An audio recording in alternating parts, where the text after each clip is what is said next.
Good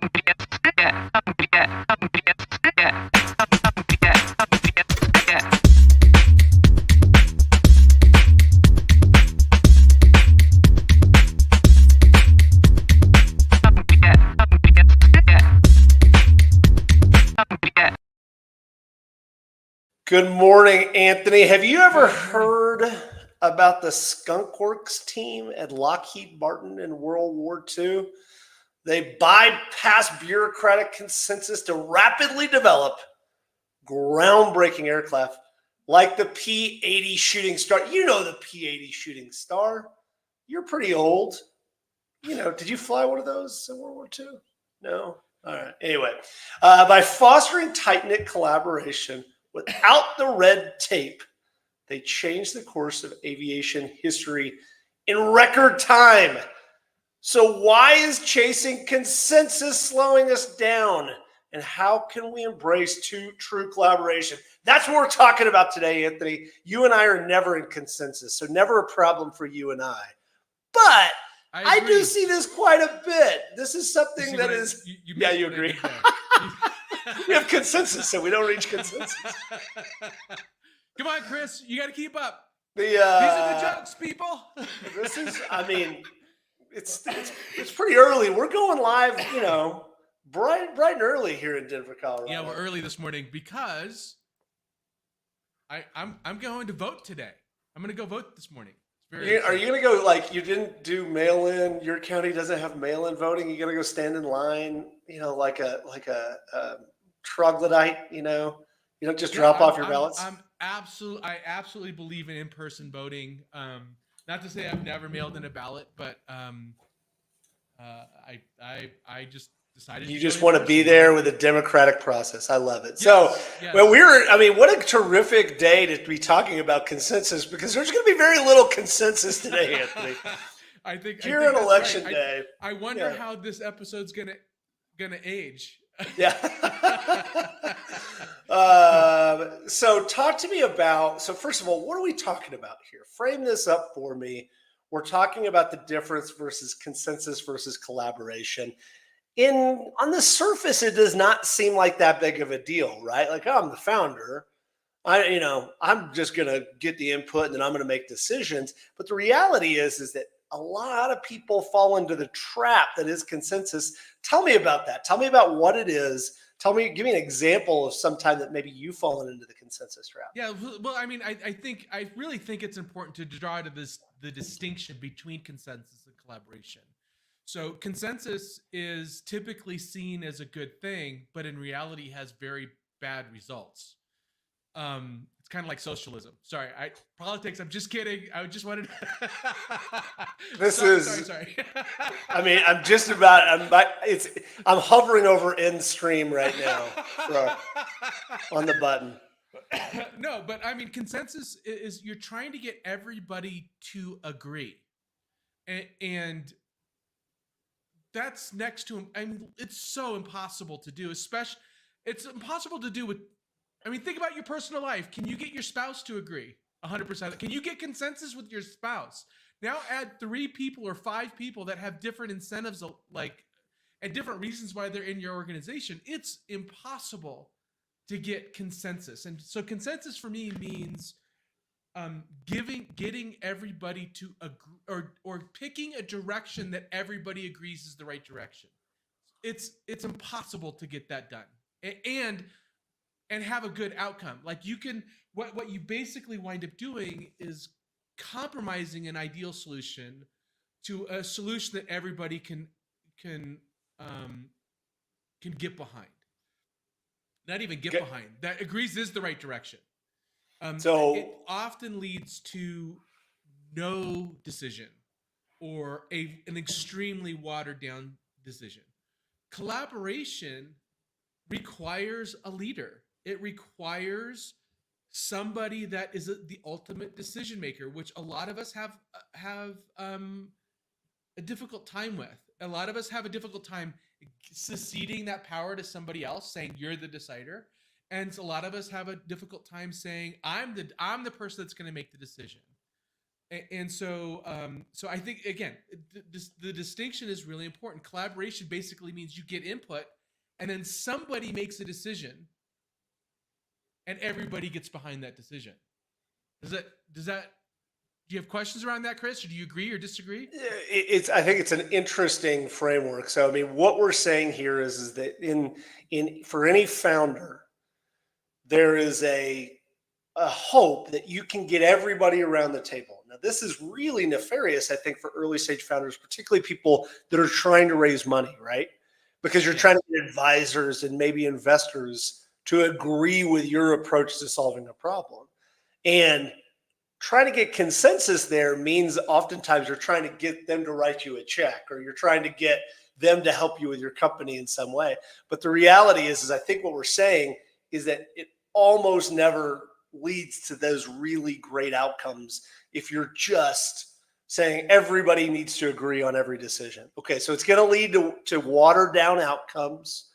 It's going to lead to getting us bogged down. It's going to slow down the decision-making process. It's going to lead to no decision. Oh, lead to no decision. I know a lot of leaders that'll say we're not going to move forward unless everybody agrees, and I'm like, oh my gosh, you're never going to move forward. I mean, I think you get a room full of 10 people. You can't get them to agree that the sky is blue.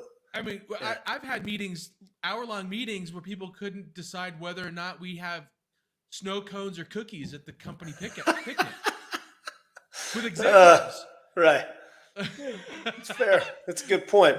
That's the traditional middle manager, right? Like, I don't know. What do you think? Executives. What do you think? Executives. Right.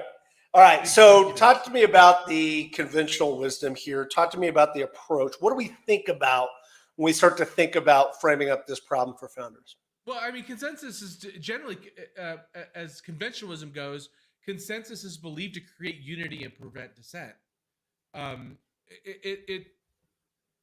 It supposedly leads to decisions that everyone can live with, and it's the hallmark of effective teamwork. So, a lot of politicians, a lot of leaders of large organizations will really drive towards consensus, and I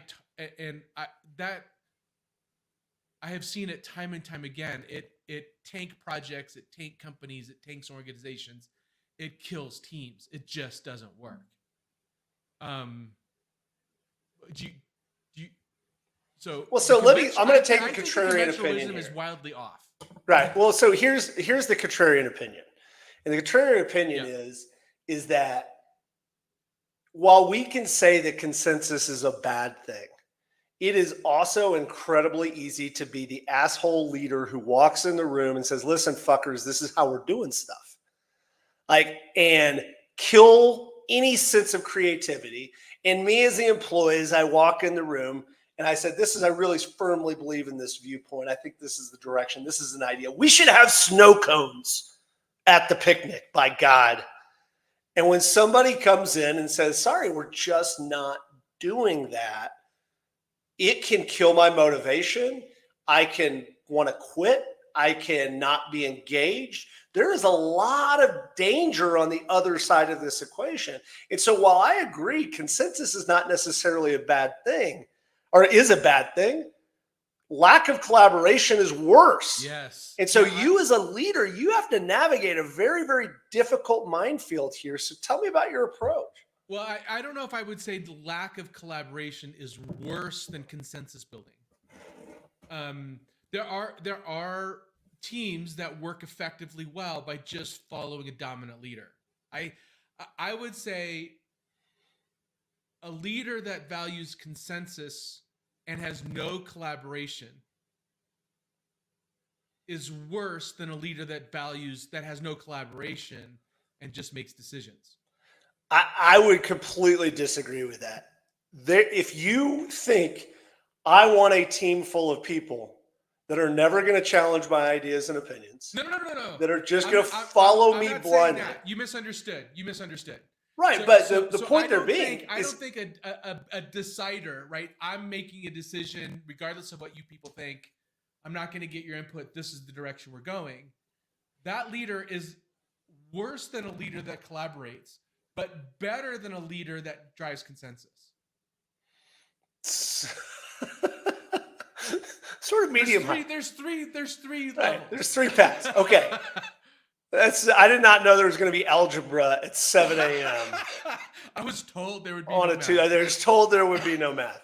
So let's go. So if we're saying here that we know that consensus is trying to drive to consensus is bad.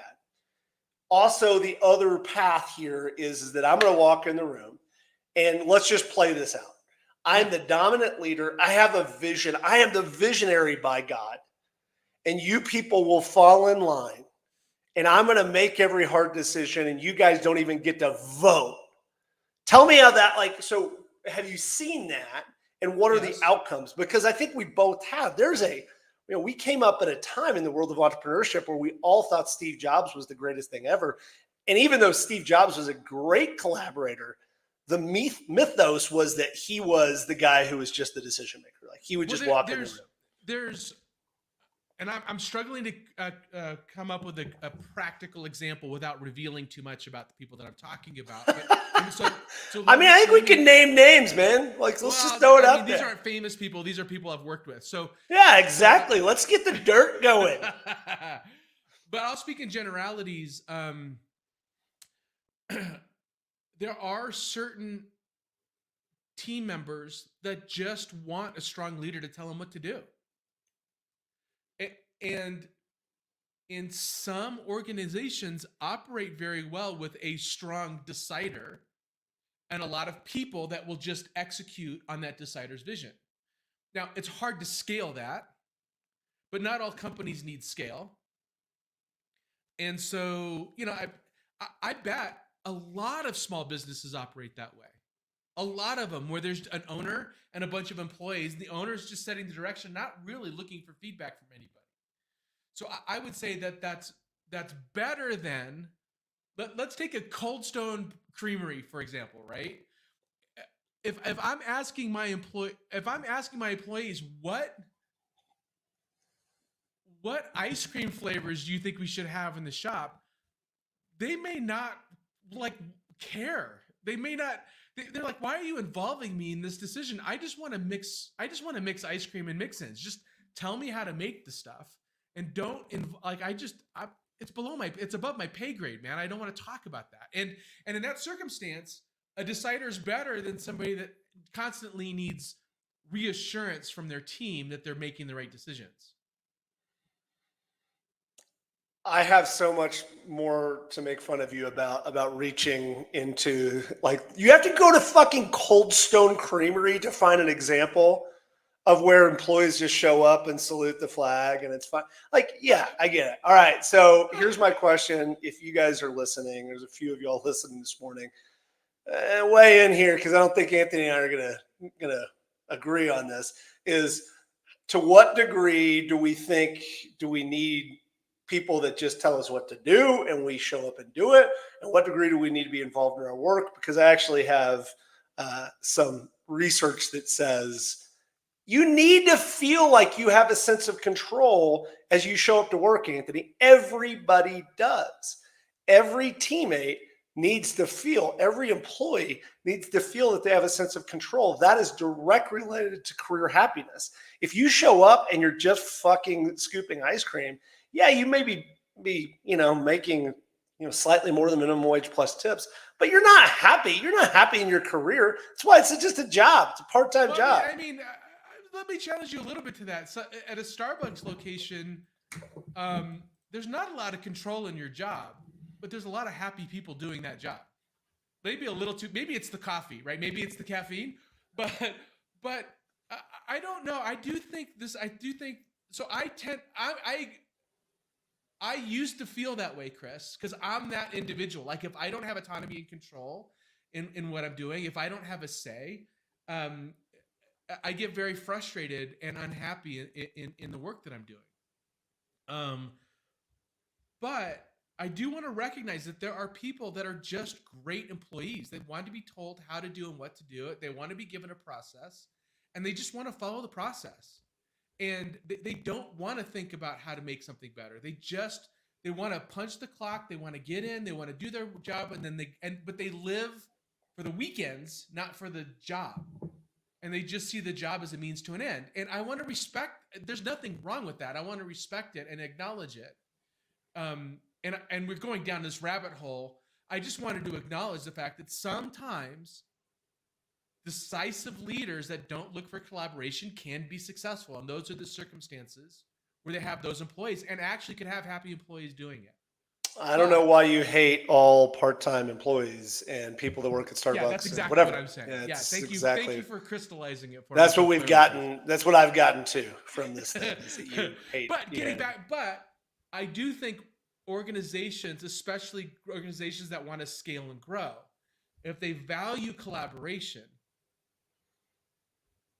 they're going to have a much easier time scaling and growing faster. Collaboration, I think, is the master key to growth and scale. Master key. So I think that we do absolutely agree on that, which is, I think that the trap here for founders is that I don't need to, I've got the vision. I'm the person who understands what this thing wants to be. And I'm not really interested in hearing other people's opinions. And if you believe that, you're fucking wrong. Like, you're just wrong. Like, that's not true. You absolutely need other people to help you create this thing. And you will find yourself, if you are the brilliant asshole, you will find yourself alone. I think it's fair. All right. So I think we've got a pretty good frame up of the fact that you hate hourly employees, and that we don't want to be in a world of consensus and not making decisions because there are, or being the maniacal leader with no collaboration. Both of those extremes are bad. So we're going to look for the middle path here, right? What is the middle path? We're looking for the best path, right? So let's make some assumptions about the organization. You're in a high growth industry, highly competitive. You want to scale, you want to grow. All right. Now, how do you implement consensus? How do you implement collaboration without consensus? Right. Without requiring consensus. Yeah. So and really, this is an interesting question because it's starting to get down to the humans. It's starting to get down to who you're bringing on the team, because you're going to need to be able to work with these people. And some of these people are going to have to realize that they're not always going to have the right, they're not always going to be the person that makes the decision. So, all right. So how do we do that, Anthony? What is the thought process? Talk us through a framework that we can start to say, what is the right way for us as founders to be thinking about this problem?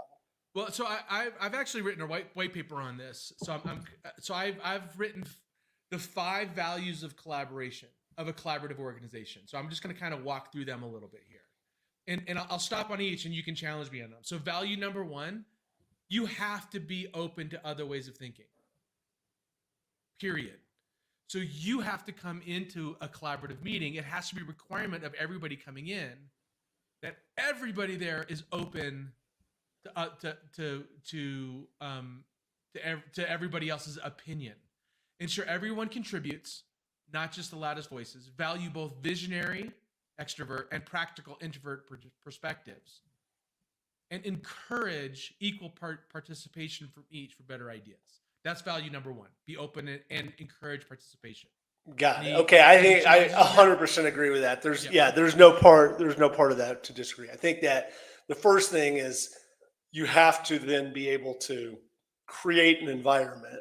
I think, that's a little bit like saying, I'd like to have great hair. How that happens is still yet to be questioned, but I'll allow you to continue down your path. This is why you need a leader. You need somebody there. You need somebody that can say, hey, that doesn't align with the fact that we're open to other people's ideas and other people's way of thinking. So you need a facilitator there that says, whoa, slow down. This is what Chris thinks. I think it's dumb. You think it's dumb, but we need to, no, you don't say that, but we need to listen to Chris and understand his perspective. And if you don't agree with it, you need to understand why Chris thinks that way and understand his perspective. I think that's an extremely important value. All right. Value number 2, I think this is the most important value of all of the five. You need to assume good intentions. So when you go in and somebody's saying something that you don't agree with, you need to assume that they're coming from a good place. You need to take criticism as a chance to learn, not a personal attack. Believe the comments are meant to progress, to grow. Assume that they have a value system that wants to make things better. And so no insults, focus on constructive feedback, but you have to assume good intentions. What do you think? Screw you, Anthony. Your glasses are ugly. I don't think that. No, I know. I think that's right. So again, I think that having a culture where people feel safe enough to speak up and also under respected enough to know that, well, I respect your opinion, you respect mine. We might not agree on everything, but obviously we respect each other as human beings. Like, I think that that's critically important. But also, you saying, I think Chris's idea is dumb. I've heard that a lot in my life. That's just, Yeah, pretty normal. And if you were, if I was facilitating that meeting, I would say, let's not use those words. You don't agree with Chris's, but you don't agree with what Chris is saying. Why? Like, why don't you try to understand why ask Chris questions so you can understand his perspective, and then we'll ask you questions on why you don't agree with it. So you want to you really want to pull on those strings. We're saying, and I'll get to that in a second, but you really want to make people uncomfortable, and I'll get to that in a little bit. So the next value number 3, is you have to leave your own baggage at the door. Don't bring personal issues into collaborative meetings. Avoid being the victim, villain, or hero. And if you've never heard that term, victim, villain, or hero, it's a triangle. And maybe we should have actually a podcast just on being a victim, villain, hero, and that triangle of bad behavior. So you have to avoid being either one of those three. Victim is basically, you're saying that because you don't like me. Villain is, you're a bad person. That's why you're saying it. And hero is, I'll solve this problem. You can't be any of those three things in a collaborative meeting. Right. Which is hard, right? It's really hard. Yeah. And ultimately, leaving your baggage at the door means stay focused on the team goals without personal bias. That's really important. What do you think? I think it's true. I think the idea that you can just leave all personal baggage at the door is a little bit of a myth. I think that you're a human being and you walk in with every bit. But I do absolutely agree that if the culture of your team is a supportive one where you do feel psychologically safe and you're able to come in, you can, even if you're having a bad day, you can avoid falling into those roles. You can, it's real easy if you're having a bad day. Be aware of your, at least coming in, you're with the goal of leaving your personal baggage at the door, right? Your bias. Right. You have to enter the room saying, I'm going to really try. I'm not going to be perfect, but I'm going to really try. And just that awareness is really important. All right. Value number 4, be willing to get uncomfortable. So in a collaborative meeting, when you're going into a collaborative meeting, you have to understand that success and comfort are not compatible, that struggle leads to progress. Be ready to ask and answer tough questions and challenges. And don't take conflicts personally. They're about growth. So although you can't bring in personal baggage, part of that is not bringing your personal baggage in and taking a challenge as a personal attack. It should be seen as somebody trying to get to the root cause, root issue, root optimization, root opportunity. And so arguments are essential. And I think this is the thing that most people have a difficult time with, is the fact that you have, meetings, if they're going to progress, have to be uncomfortable meetings. They have to be challenging. When I'm talking about collaborative meetings, when you're going into something so the team can make a decision to move forward, those need to get uncomfortable. And I think, I think you look at all the leaders that have a bad rap, I think they were really strong in this value. They were really strong in getting people to be uncomfortable, and it's why they were so productive. Um, Steve Jobs, Elon Musk, et cetera. What do you think? What you're getting into is like, this is a really interesting part of the conversation because you're now getting into a lot of the team's research. It's a lot of the stuff that I teach in my class. So number one thing one of our recommendations is the 5 dysfunctions of team. The number one dysfunction is fear of conflict. We know that conflict, we know that arguments, we know that when you debate issues from all sides, from different perspectives, it leads to better outcomes. We know that. However, getting to that place can be incredibly difficult, particularly in the modern work environment. We have people moving in and out of teams incredibly fast, right? And so it's an absolutely great point. You have to have conflict, but then you have to create an environment safe enough for people to feel like they can disagree with you, disagree with the most senior person on the team, absolutely be able to debate any issue and be safe enough for that. Yes, and as a leader, as the leader in a collaborative environment, you have to model this. If somebody challenges you, you have to encourage that. If somebody is disrespectful to you, you have to push back on it. So you have to model that behavior, and you can't bring your own personal biases. Or if you're bringing that in, you have to be like, hey, look, fully self-aware that I have a personal bias here, but here's my opinion on it. Like the leader of the group, the leader of the team, the leader of the meeting needs to model this behavior of being willing to get uncomfortable and get uncomfortable feedback and receiving it well, and therefore making it a safe environment to be challenged.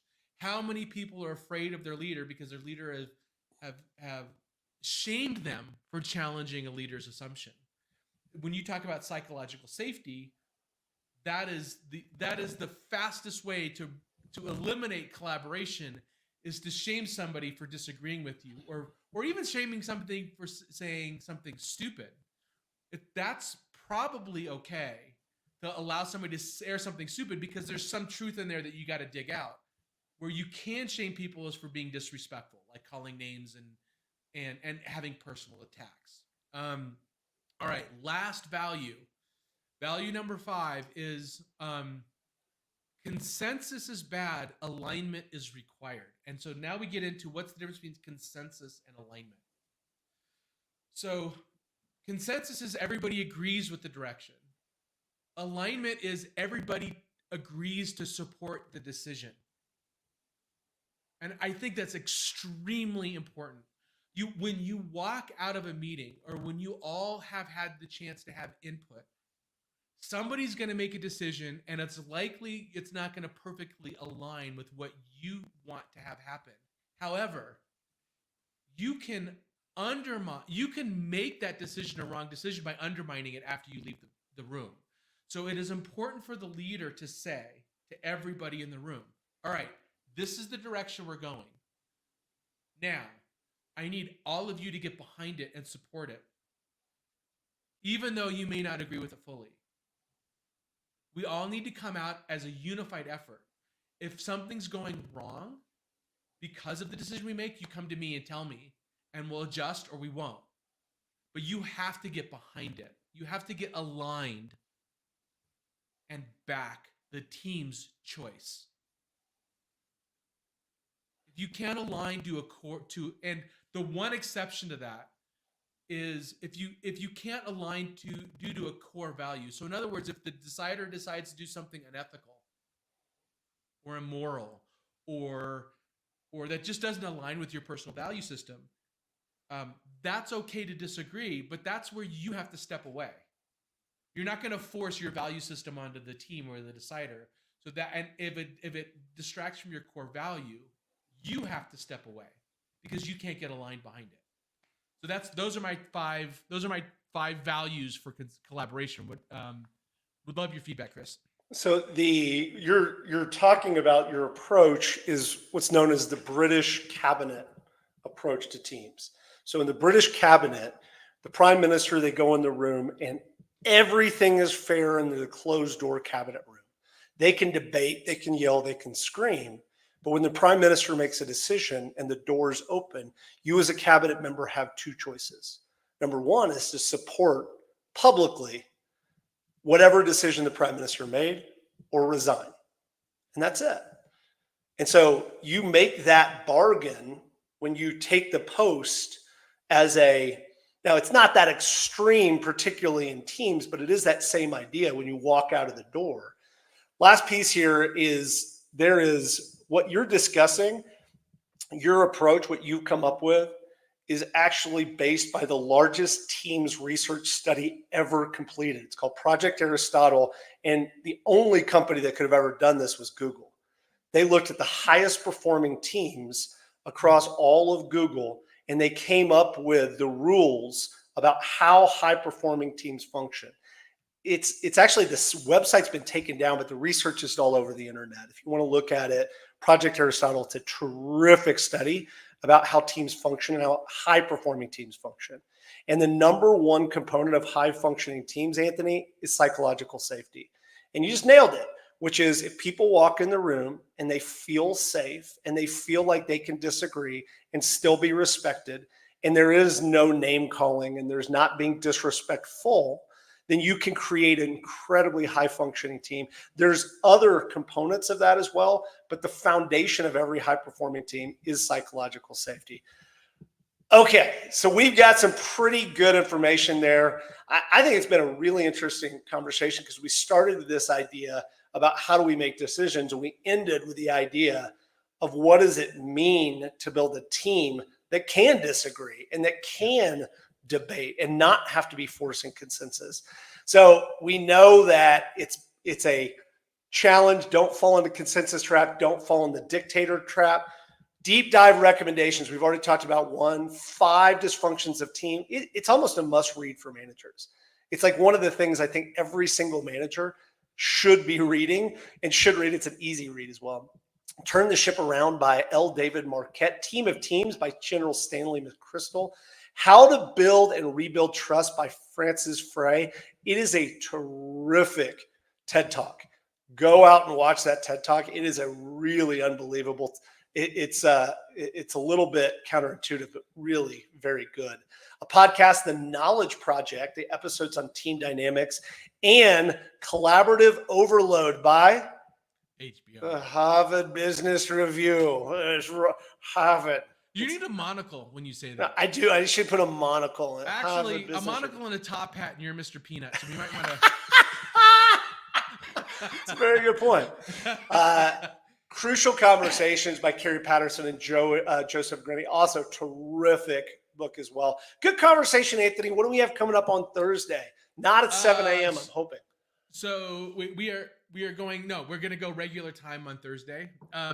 We're going to be talking about taking the blame versus taking the credit as a founder. And I'm really looking forward to this because this is a very common founder mistake. And we're going to talk about how to avoid making bad decisions by either taking blame or taking credit. No, I mean, I think it's a great point because if you guys liked this episode, it was because of me. And if you didn't, it was because of Anthony. If you didn't like it, it's all. Right.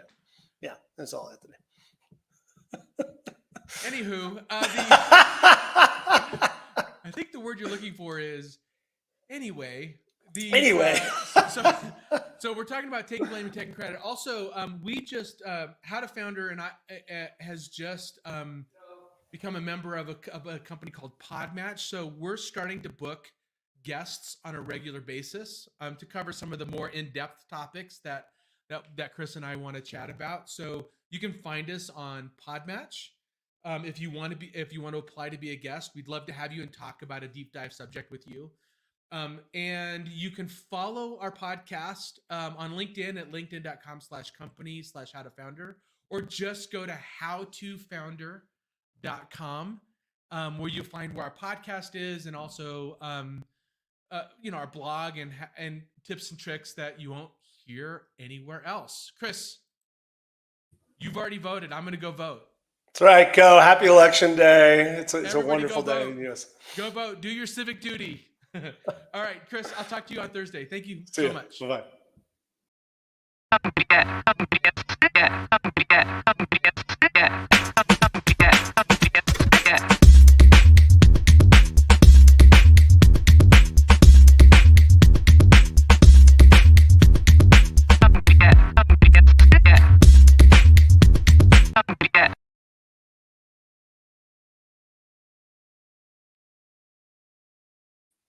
All right, man.